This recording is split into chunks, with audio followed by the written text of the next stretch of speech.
are you gonna do? Why do you take some lead?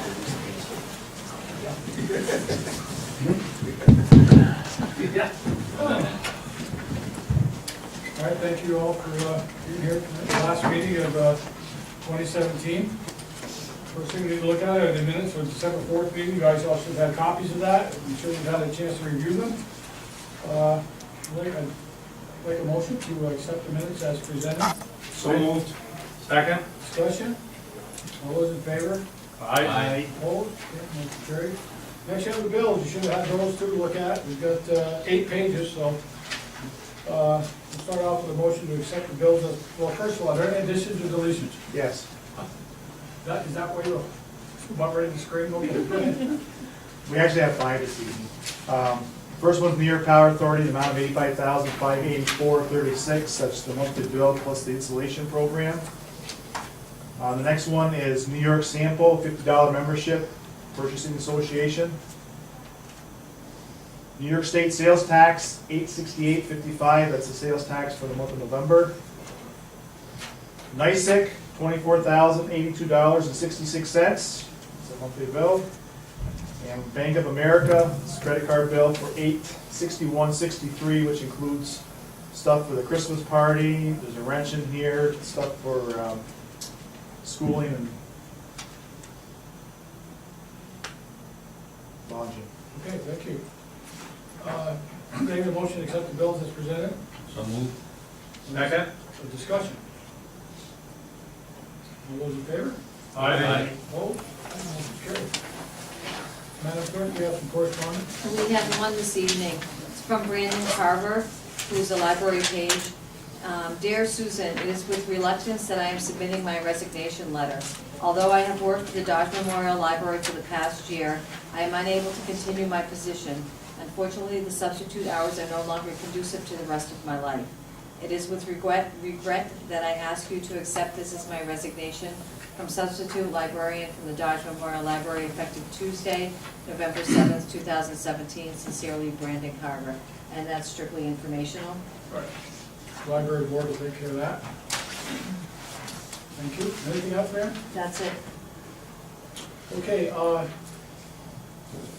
looks like it's gonna be a pretty short meeting, so, Wyatt, I have a meeting, on Thursday with, at the request of Development Corporation. There's some interested parties in, the Wyatt property, they wanna discuss it, so, that's where we are now. Nothing's changed, still in production.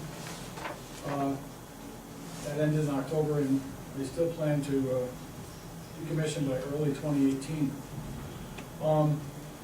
Remember at the last meeting, we talked about our electric rate of return, and it's not minus 3.1% like it was, but it's still a negative return.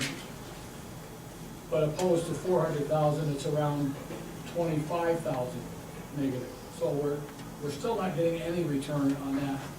And as I mentioned, I said I'd like to have you guys consider having a rate study done, and we can submit that to PSC and see what, for review and see what they say. Have you guys had a chance to look at that, and are you interested in doing this?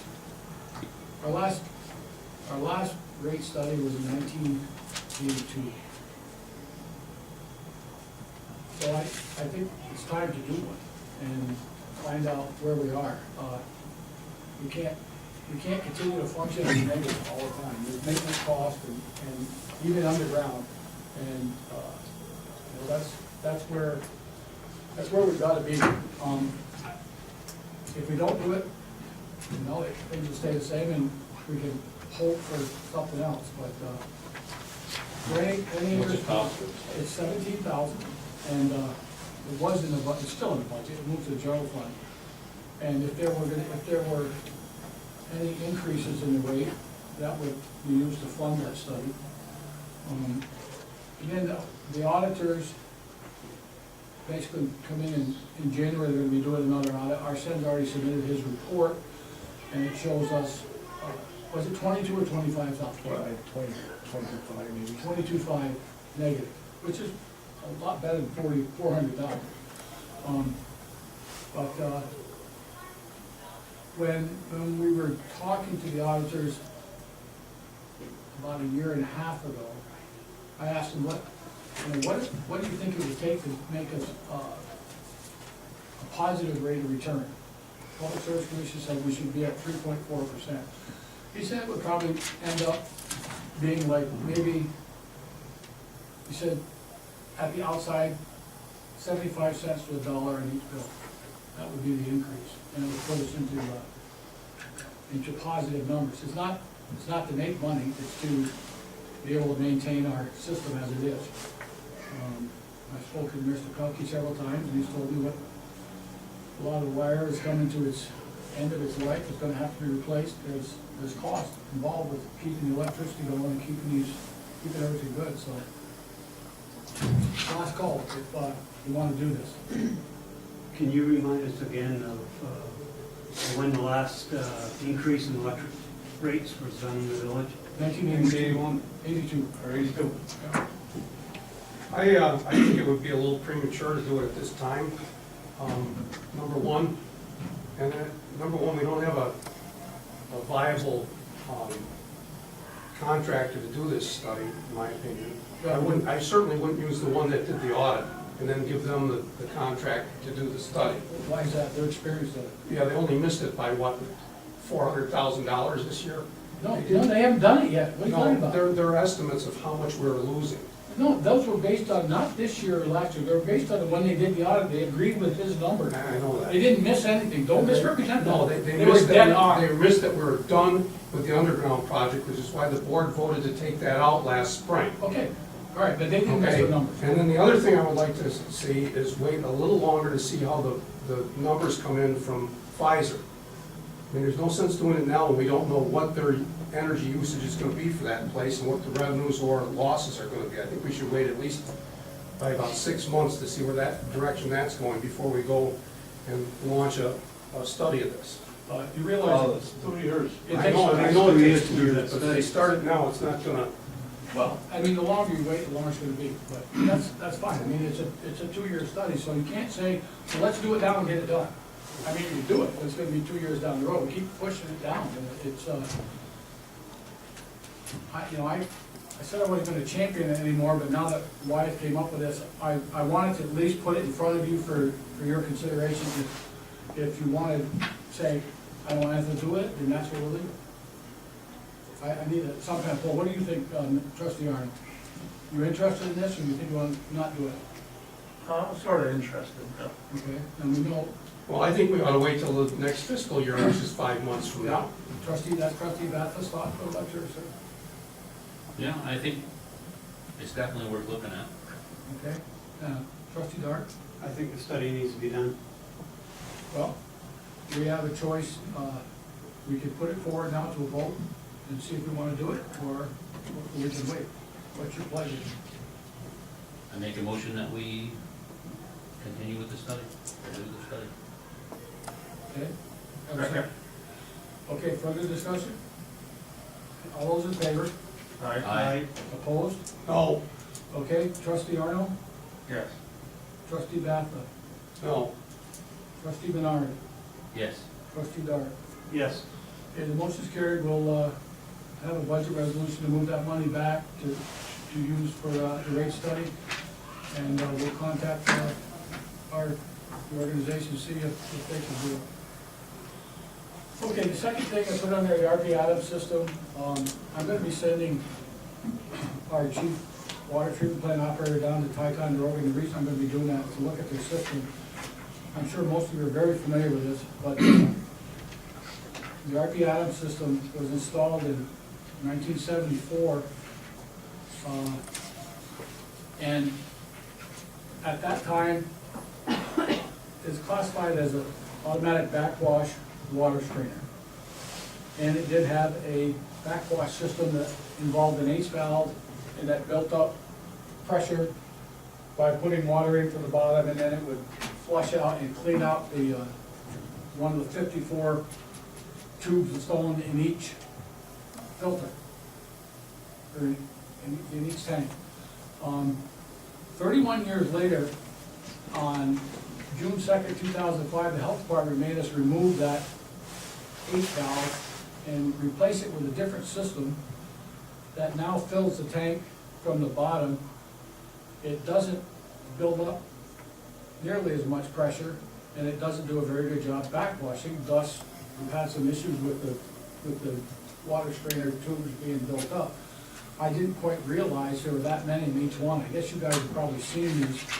That's what the inside of one of the tanks look like.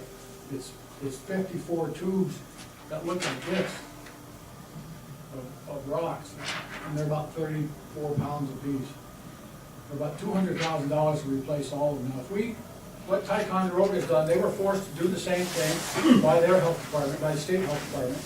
And they have a air compressor assisted system that helps build that pressure for backwash built into it. So the concern for the health department was they were afraid there was going to be raw water mixed with filtered water. They didn't want any contaminants to get through. That was their concern. After 31 years, I guess the technology advanced far enough that they felt that was necessary to do, and we of course complied.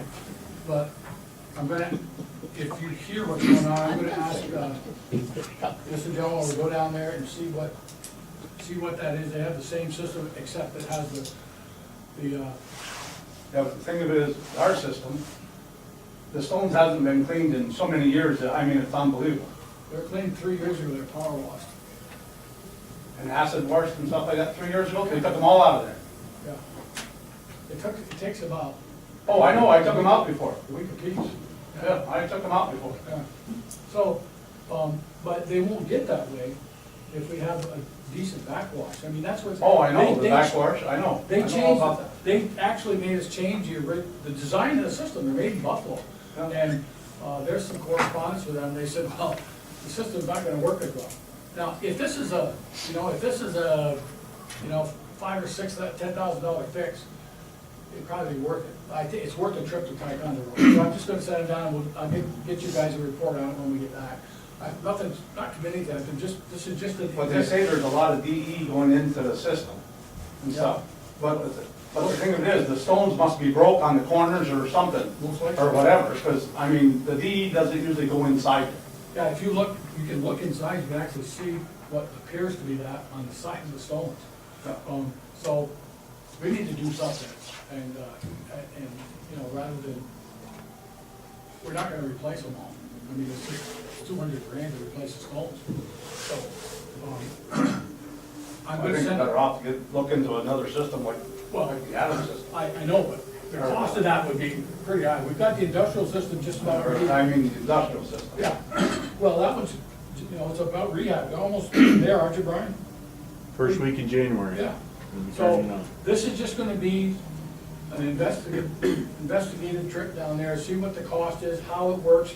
If they're still having issues with the backwash, if they are, well, then we don't even wanna investigate, but don't even wanna talk about it. But that's what's gonna happen, and, Are you gonna go down with them?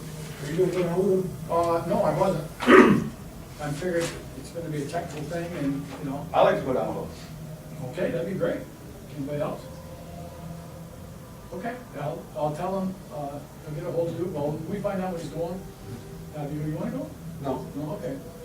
All right, so, yeah, you'd be more familiar with it, you're taking the part, so you know what they're talking about. Right. That'd be great. Okay, excellent. Well, thank you for that. And thankfully to say, that's all we have. We're gonna have an executive session to discuss the employment history of a particular person. At the end of the meeting, we'll have a recess after the comment, and then we'll go into that. So, Trustee Arnold, do you have anything? The fire department's, new fire truck is in. They got it Saturday, and looks in pretty nice shape, and really, Yeah, it was nice looking. yeah. How long is the ladder on that? And, what's that? Do you know how big the ladder is? 110 foot, 110. yeah, How much, the last one was what, 90? 85. 85, okay, close. Okay. Is it in service right now, or is it just Oh, no, here? no, no, no, They it's got here. to change the radio and everything else? Oh, yeah, yeah, put the equipment on it and stuff, and, yeah. Learn how to run it and stuff, I got to teach the guys how to run it and stuff, so. Yeah. The kids' Christmas party was pretty good, at the fire station, we had quite a few, and, the fire truck rides went well. I guess that's all I got right now. Okay. Mr. Balky's gonna talk about the water plant. Yeah, I was I was wondering, we have the old ladder truck is in the village garage right now, Right. because that's where it fits. I'm wondering if we shouldn't block off some of the parking spaces in front of that garage space so they can get it out, because that's an active duty truck now. You know, if somebody parks along the fence, will they still be able to get out and turn it, to get it out of there? Yeah, they put it in their cars there. so- Yeah. Are they? Yeah. Okay. But it's a good I thought. don't want to get a traffic jam. Good plan ahead, Fire, you no, know. that's good. Okay, thank you, trustee Howard. Trustee Dart, do you have anything? I have nothing, thank you. Okay, trustee Menard, No, I have nothing further this evening. trustee Backup. No. Okay, Madam Clerk, do you have any more reports? I have nothing this evening. Mr. Administrator? Just that I'd sent the board memo on the Civic Center. Wanted you to know that we're moving forward with a number of changes. You have all that via email. If you need a hard copy, let me know. Mr. Treasurer? The company that's working on our website is updating it right now, so we haven't made any changes to anything posted on the website. We have like a 2 to 3 week period here where we can't put anything on the website, so just let So you you know. and the It's coming along. administrator, you and the administrator are working that together? Okay, great. Okay. Mr. Pelkey? Just an update on the water plant. The welder was in there Friday, finished up the final welds. We're making an appointment with Emmerich Associates for the startup. We're planning for them to come up first week of January. There's quite with Christmas and Yeah. the chief water plant operator's on vacation that week, and John is also, so. We're looking for a startup of the first week in January. That's great. Yeah, things are, Looks really good out there. It Things are does. coming along. it does. Oh, yeah. Electric work that you guys have done has been really good, really looking sharp and beneficent too. If more ice we get in the lake, the less problems we're gonna have with that. That water was coming in with mud, and when that wind was blowing, it was awful. But they managed to keep everything in line, so thank you for that. Okay, anyone have any public comment they'd like to make? Yes, Mrs. Rivers? I'm Peggy Rivers, and I live at 50 Pratt Street. And I know nothing can be done about this, but I think it's important to tell you. On Tuesday, December 12th, I witnessed the following while waiting for the daily mail delivery. The time was between 3:30 and 4:30 that day, and please remember, we had just had our first snowstorm, accumulating about 3 to 6 inches of snow. Looking out my window, I saw the mail person delivering mail across the street, and then noticed a child standing in the snow outside of a house on the same side of the street. The child, I guess, would be between 2 and 4 years old and was wearing what appeared to be just a diaper. Fortunately, the mail person noticed the child and it was crying, so she picked up the child and proceeded to carry it to the parents. And I decided to try to speak to her when she reached my house. This person was visibly shaken, and I asked if the parent had known the child was outside in the snow, having fallen out of an open window about 4 to 5 feet from the ground. I was told it took more than one hard knock at the door before it was opened. I tried to tell myself that it was none of my business, but remembered what's drilled into us. If you see something, say something. And my thoughts of what would happen if this was in the middle of the night, they became too strong. So I called Child Protection Services in Plattsburgh. I reached an actual person who said she was the operator, and all she could do was give me the 800 number in Albany. She said I should call that number, and if they felt the situation merited, they would investigate, and that I would not even have to give my name. And at this point, that was the least of my concern. I called that number, got a recording to press 1, to go on to English, and then got these other numbers, and I thought, bullshit. Then recalling the words, if it felt the situation merited, I made the decision to try something locally. I called the state police at their non-emergency number. I spoke with someone and informed that person what I had seen. I identified myself, gave my address, and phone number at his request. I was told that someone would be sent to speak to me, and I'm giving them the benefit of the doubt because their schedules were most likely swamped due to the storm we have received, and I waited. It's now 8 days later, and no one has approached me or even called me on this matter. I know personally, if we still had our police, and that's why I say there's nothing you can do about it, this would not have gone unattended. And I know this from when I was manager at Bayshard Senior Housing. I needed them desperately on 2 very serious occasions, and they were right there. Well, ma'am, I appreciate, you bringing that to our attention, and I'll see to it that the sheriff's office gets the information. Is it okay if they call you? Absolutely. In fact, the mail person gave me her cell number if Okay. they needed verification. We'll have it, the sheriff's office will call you tomorrow. I think our residents deserve better service than that. Yeah, well, the state police aren't the ones that have dedicated response to this place. I mean, dispatch, if it's an emergency, is the closest car, but for, like, if you're leaving and you wanna have home inspections done, a situation like this might have warranted a 911 call. I mean, it was pretty dangerous. Absolutely, It I could have agree. resulted, as you say, in a great tragedy. And if a 911 calls, they would have had to come, somebody, the closest car would have been here. Child Protective Services, I can't even, and I think I'll ask our county legislator to see what the story is with that. Because, again, I don't wanna, discuss. I know, it's not your fault. I don't want to And- discuss it particularly, but I want to be able to tell them, they can get a hold of you, and you can tell them, like you just laid out all the facts, you can actually give them the names, and it has to be looked into. I mean, it's, Absolutely, that was a child. I mean, promise even you- if I didn't call the 911, someone should have gone. That child could have been injured. No, Yeah. there's absolutely no, what you're saying is 100% correct. I kind of wish that we could have got a call to the sheriff, but regardless, if we seem to call the state police should suffice. But I don't know what that agency is up to, but you will have somebody talk to you, and we'll get it. I'm very disappointed in our whole system I of understand that, protecting a child, And this would certainly add to it, so thank you for your. You're very support, welcome. And we'll get somebody on this. Mr. Cooper, do you have anything? Yes, sir. Okay. All right. Make a motion there. We're just gonna go into recess, ask the public to leave the room. We're gonna go into executive session to discuss the employment history of a particular person. So we're now in recess.